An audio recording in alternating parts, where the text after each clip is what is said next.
Hello everyone, welcome back to my channel. If you're new here, my name is Audrey Rozier, your favorite realtor in the Central Maryland and Baltimore metro areas. Now, today's video is going to be a little bit different. I thought that in the spirit of Halloween, we could actually look at my colleagues and some experiences they've had in the past just that seem a bit spooky, and I can react to them. So let's get started. Okay, so I created a post in our Keller Williams group, and my post read, I saw a post a couple of years ago about a ton of supernatural things that have happened to realtors over the course of their careers. In the spirit of Halloween, I thought we could share. Now, this is a personal, very quick story that happened to me, but there was a time I was in a vacant home and I was waiting for these investor clients, and I immediately go in and I swear I got chills. Immediately go in and I got chills. I got this overwhelming fear of I need to leave the house. And I listen to my gut. So I was out there in 20 seconds. As a matter of fact, the clients got there, walked through the house and stuff. I actually stayed on the porch because I'm not the one. Now, let's go on to the next story. So one of my colleagues said, I've had several things happen. Walked into a house and tried to go up the stairs and something pushed me back down the stairs. There was a heaviness in the house. Because what's heavy about a house is air. I mean, it's air, and the house itself is surrounding it, but oh my God. The same colleague.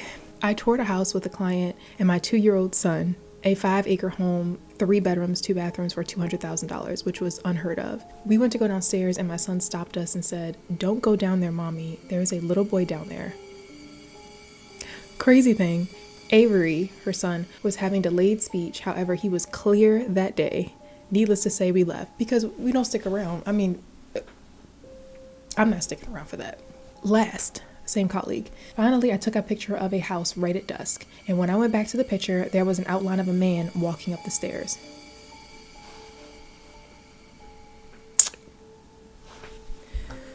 On to the next one. Okay.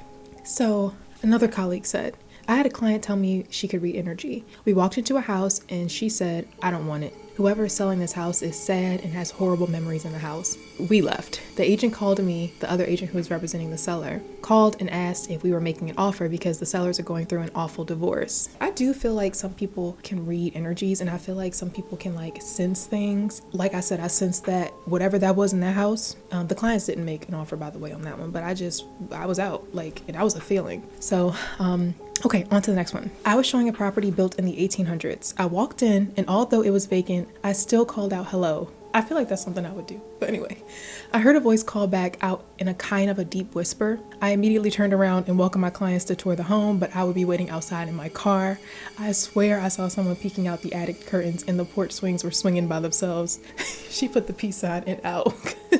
For real, why am I there at that point? My body's telling me not to go in the house, and y'all can go in if you want to. That's how I feel about it. All right, next up. I showed a property where I definitely felt negative energy that compelled me to want to leave. Showed a property in Baltimore City where there was a lone high heel shoe on the steps. Another house where in the basement there was a chair in the middle of the floor with a bucket next to it. Another house where the buyer had the ability to read auras and energy. And we walked through the house, but when we got to the kitchen she was leading, she stopped and said, "This is where it happened." I didn't need any details. I just left. Homegirl, exactamente, because why are we still there? That's all you have to tell me. Most of my eerie experiences happened in Baltimore City. Because what? Okay, next up. Long story, but worth it. I had a very eerie feeling in a client's mother's home who had recently passed. The front door had a very old key in it that wouldn't come out, and at random times the door was difficult to get out of. I was spooked every time we went into the basement from the first time I walked in the house. When the appraiser went out to do the report, she called me and told me she had to run out of there and had never been more terrified in her life, citing she'd previously been a city police officer for 20 years. When she reached the top of the basement steps, she heard gushing water. She swears she heard what sounded like something or someone walking through it and saw a woman at the bottom of the stairs before bolting. She ran for that front door and seen that old key wouldn't come out. I'm sorry. She ran for the front door and seen that old key that wouldn't come out on the ground. Craziest thing I have ever heard, but I believed her. She had to reschedule and go back with her husband. Honestly, just give the job to somebody else at that point. I said what I said. Next one.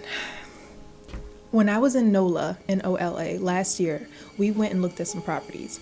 I was standing alone in the living room and felt a strong tap on my shoulder. Looked to see who it was and no one was there. Fun fact, if you're ever in NOLA and you see older homes with the key lock outside turned upside down, it's because someone died in the house and they believed that if you turn the lock upside down, that person will be able to enter the home. It's a no. It's a no for me. Next. I went on to take a look at a for sale by owner my first year, and I was alone on the appointment.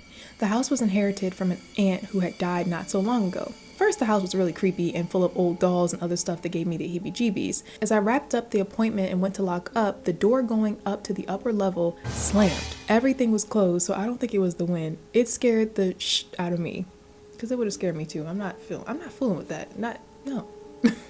No. Mm-mm. Up next, I was taking pictures of a listing I had in Brooklyn a few years ago that was vacant and had no power.